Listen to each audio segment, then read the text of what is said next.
'Twas the night before Christmas, and all through the house, everyone got sick. So I thought, what a better way to embrace the holiday spirit than to grab a cup of hot chocolate, curl up in a blanket, and watch the new Christmas movie starring Eddie Murphy, Candy Cane Lane. At least, that was my expectation. But just like any Christmas Day reveal, I felt like shit, I was drinking a disgusting herbal blend to ease my throat, the movie was more or less a fever dream, and god damn it wasn't even Christmas. That's how it usually goes, right? I don't know, I don't celebrate Christmas, but this is my lightning review of Candy Cane Lane. Look, my expectations were already pretty low going into this one, but I at least thought that for an Eddie Murphy movie, Eddie Murphy would be the standout performance. And I don't know if it was the subject matter or the fact that he's doing yet another Beverly Hills Cop movie for Netflix, but the guy seemed completely checked out. None of the cast had any synergy, the dialogue scenes are just awkward until we get distracted by the even stranger action sequences. And you might be saying, okay, slow down. What was this movie even about? Well, I can't slow down. This is a lightning review. That's like the whole point. But essentially, Candy Cane Lane is Amazon Prime Video's modern take on Christmas that embodies exactly what the holiday is really about.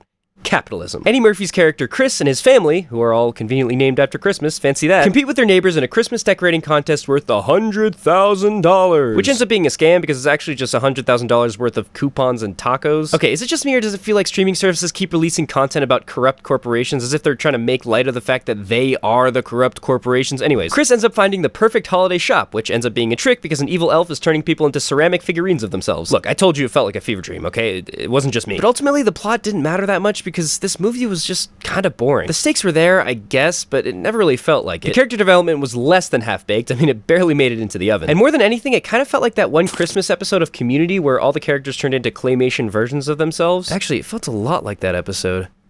Wait a minute. There were some really strange cameos too, like Nick Offerman playing a British do-gooder and Pentatonics. But I couldn't really tell who was who because again, they were all glass figurines until the last 5 minutes. At the end of the day, I think Christmas movies just aren't as good as they used to be. Or they never were. I don't know, I don't celebrate Christmas. So for that, I'm giving Candy Cane Lane a 3 out of 10. Only for the 3 French hens.